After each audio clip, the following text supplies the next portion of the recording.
Здравствуйте, Грузия туда? Нет еще? Куда я попал? Это что? Это как? Это... Да, ребята. Наглазый Билли Бонго пришел в гости. Держи давай. Видишь, как хорошо, что мы находимся с тобой на заправке, да? Держи, ешь, бери, угощайся, угощайся, не боись. Сегодня 16 ноября 2025 года, время уже 8 утра, светит солнышко, погода отличная, Владикавказ встретил очень тепло. Мне разрешили сегодня остаться на ночь в моей прекрасной палаточке. Короче говоря, чё болтать, собираемся и двигаемся дальше.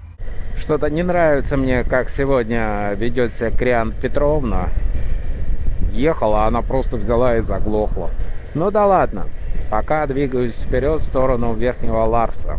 До пограничного поста где-то около 40 километров. Вот там впереди Кавказские горы. Очень красиво. Сейчас остановился скушать пирожок.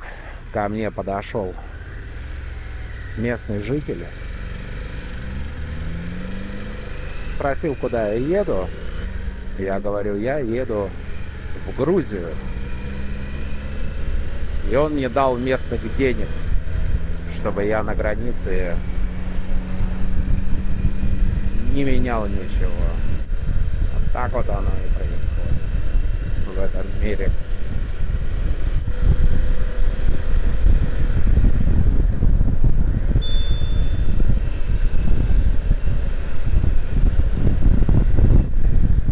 Вот здесь, кстати, у ребят статуя такая одна интересная установлена.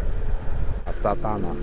Сатаная – богиня плодородия, земледелия, красоты и солнца, также известная как Сатана или Сатаней. Сатана является центральной героиней нардского эпоса народов Большого Кавказа и родовой богиней. Ей подвластны погода, тайны загробного мира и будущее. Имя Сатана, которое встречается во всех народных вариантах нардского эпоса, не поддается этимологии ни в осетинском, ни в других кавказских языках. Сатаная – не злой дух и уж точно не библейский дьявол. Ее можно сравнить с греческой богиней Диметрой. Великий осетиновед Василий Иванович Абаев называл ее самым ярким и важным персонажем всего нардского эпоса. Да, очень такая забавная инсталляция. Здравствуйте, Грузия туда?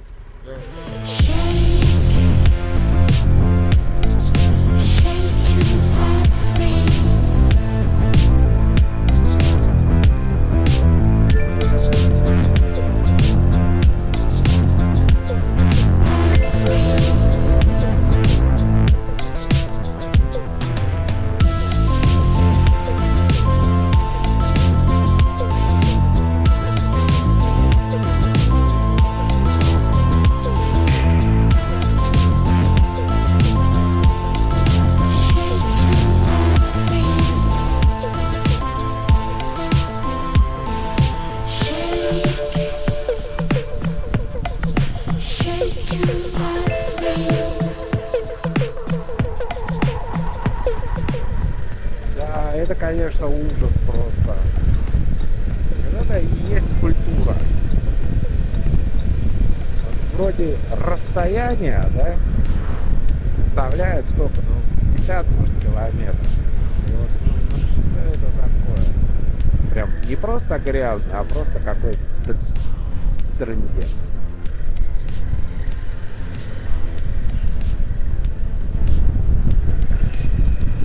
О, я уже в Нижнем Ларсе. Отлично.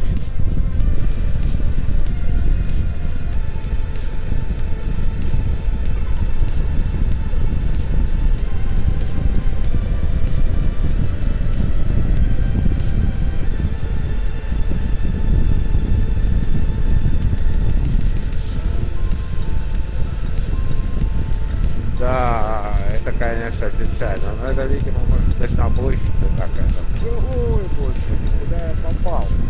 Ребята, куда я попал? Это что? Это как? Это... Ай-яй-яй-яй-яй-яй-яй. Ой-ой-ой-ой-ой-ой-ой. Это же что такое ужасное просто. Тут нереально. Ой-ой-ой-ой.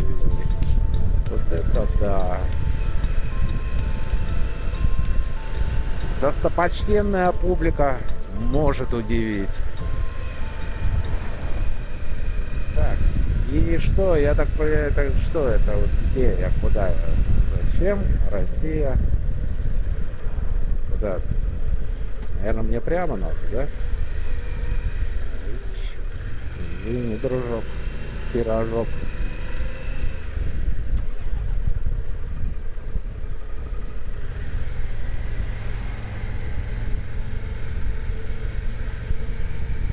Это граница, что ли? Или что это такое?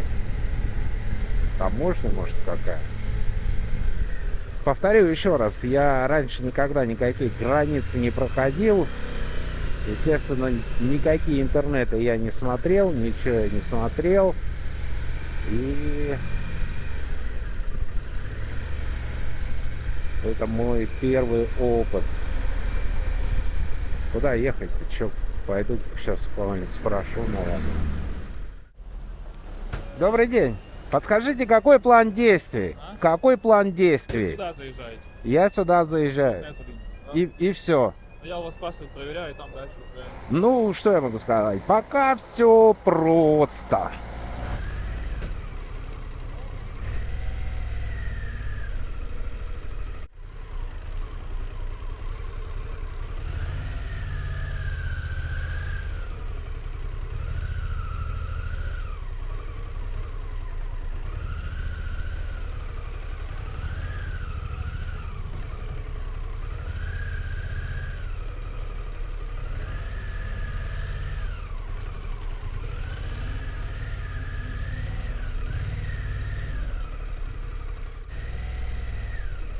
Россия учет. Россия учет. Россия, да?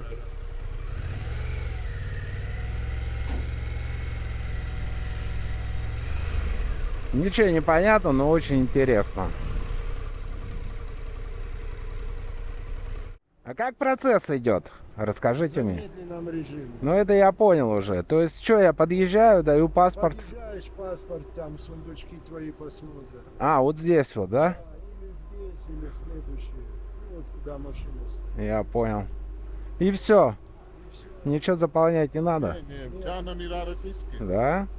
Ничего там. Просто паспорт. А что долго так? Знаешь, почему долго? Ты откуда едешь? Я из Сибири. Вот, поэтому и долго. Почему? Потому что все сюда едут. Из Сибири.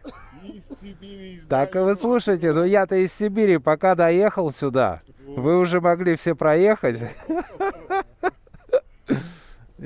А мне сказали, что мотоциклисты, они вообще без очереди. Ну да, ты вот здесь мог без очереди. А здесь уже не получится, да? Ну ладно. Это вот в этом промежутке вы без очереди. А сколько времени вот это вот, ну... Сейчас, видишь, обед. А, Это ж тоже люди, это же не Не, я понял. роботы, Нету еще пока, да? сказки. А вон-то показывали неделю назад, там сделали. Прошел я российско-грузинскую границу, заняло это все минут 30. Ну, сейчас двигаюсь в сторону Тбилиси.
совсем понятно, что происходит. В общем, меня вот в сторонку здесь поставили и взяли документы, и полицейский пошел куда-то думать.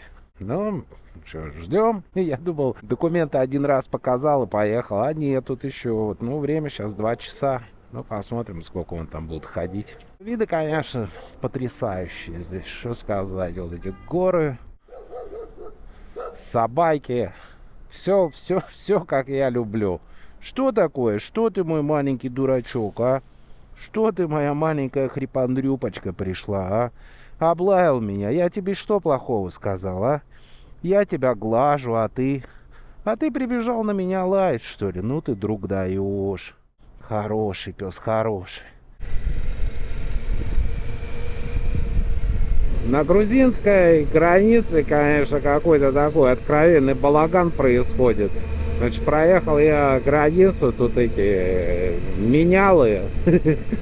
Я у него спрашиваю, я говорю, сколько страховка стоит на, ну, там, минимально? Он говорит, 15 дней 40 лари. В рублях, говорю, сколько? 1,5. К другому подхожу, 2. К полицейскому подхожу, говорю, по регламенту, говорю, сколько я могу находиться без страховки в вашей стране. Кто что хочет. Один говорит, сразу надо оформляться. Другой говорит, сутки. Ну, как бы балаган прям самый настоящий. В законе об обязательном страховании сказано: при въезде в Грузию на автомобиле с иностранными номерами водитель обязан застраховать свою гражданскую ответственность на весь период нахождения в стране. На выезде полицейский сказал, что я могу доехать до ближайшего города и спокойно там все оформить. Сказал, что до города 15 километров. Вот сейчас я еду через туннель. Ну, доеду, узнаю. Длина туннеля на въезде было написано 1,5 километра. Интересно, этот тоннель, наверное, тоже в советские времена строили. О, какая красота! Да, очень красивые горы здесь.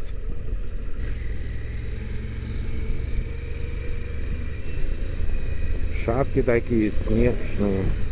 Так, а что это ты ругаешься, Криан Петровна? Ты давай, не ругайся. Давай только вот в горах не будем ругаться. Будем ехать все спокойно и ехать. Это, наверное, вот это была первая деревня. Ой, ладно, разберемся сейчас. Да, красиво, красиво. Кстати, хорошая новость заключается в том, что у меня нету никаких зарубежных карт. Вот как в нулевом сезоне я там говорил, что я их принципиально не делал. И сейчас тоже нету у меня ни налички, ни карт, вообще ничего нету, поэтому, ну, как-то так вот.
Какой-то вот древний домик стоит.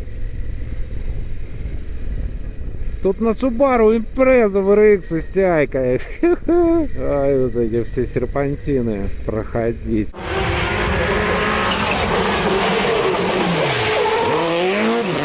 Не успел я проехать границу, как тут открываются такие фантастические виды. На холме стоит прекрасная такая вот церковь, и рядом гора, затянутая облаками. Казбек – одна из главных вершин Кавказа, расположенная в Восточной Грузии на Хохском хребте к югу от границы с Россией. Ее высота составляет 5054 метра. Название Казбек имеет тюркское происхождение и переводится как «дворянин». Очень красиво, конечно, все это вживую.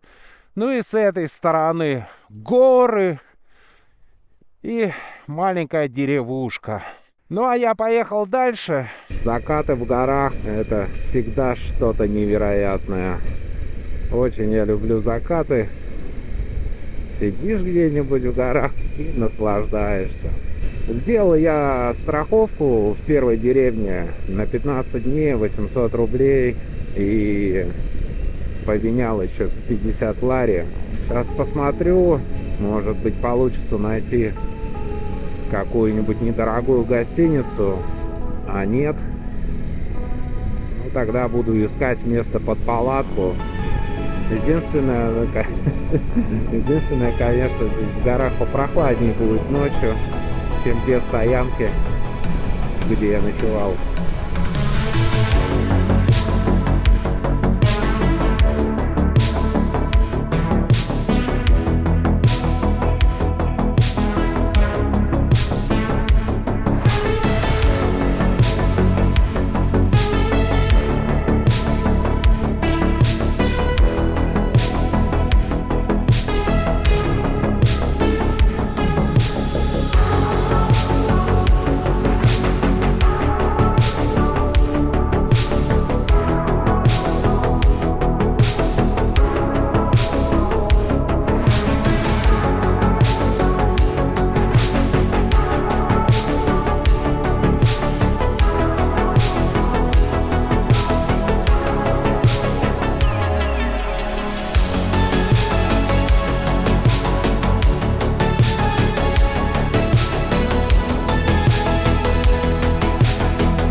Да, дороги в Грузии, конечно.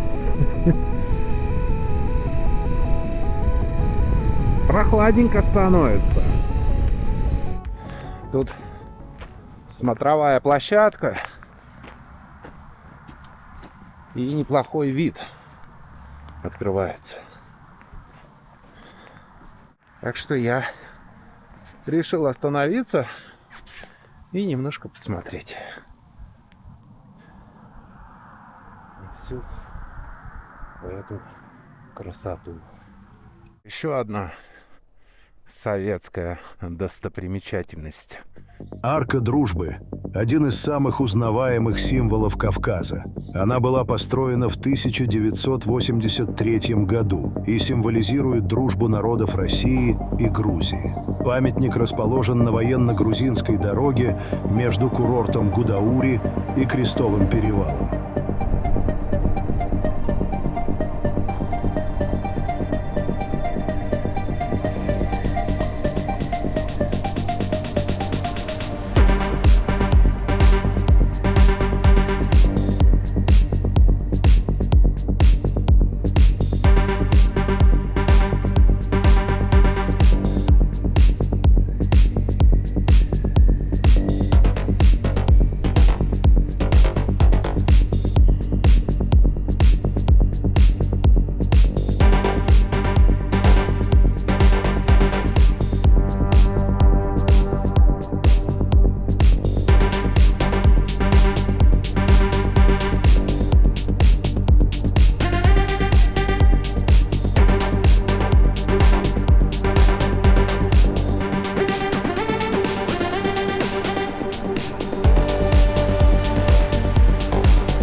Первые впечатления о Грузии Ну, я бы не сказал, что я впечатлен этими разбитыми дорогами. Такое ощущение, что я попал куда-то, я не знаю, в Советский Союз. Качество дорог, конечно, ну, это просто что-то с чем-то. Но вот что меня радует, это, конечно, адаптивная подсветка на Харлейчике. Сейчас я вам покажу поворот. Входишь, и вон, смотрите, опа. Что-то я не туда куда-то маневрировал. Это, конечно, классно. Мне нравится, что здесь советские знаки, не заблудишься. Вот кто-то мне там сзади подсвечивает, ну красота же. Как будто я включил дополнительный свет. Ну да, ну что ты, что и куда мне? В кусты.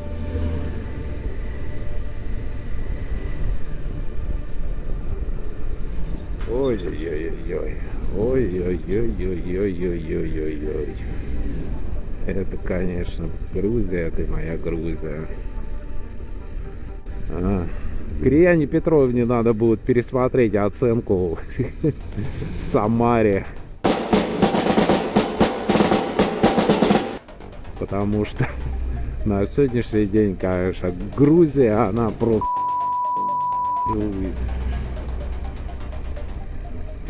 Ай, господи. Что происходит? Где я нахожусь, а? Ну, это что-то потрясающее, конечно. Аккуратненько, давайте, только без этих всех шуточек на ночь глядя. Да, ребята.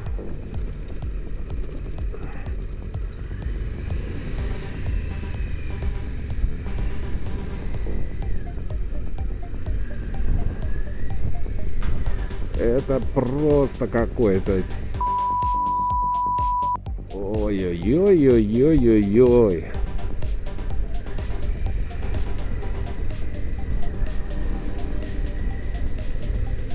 Да.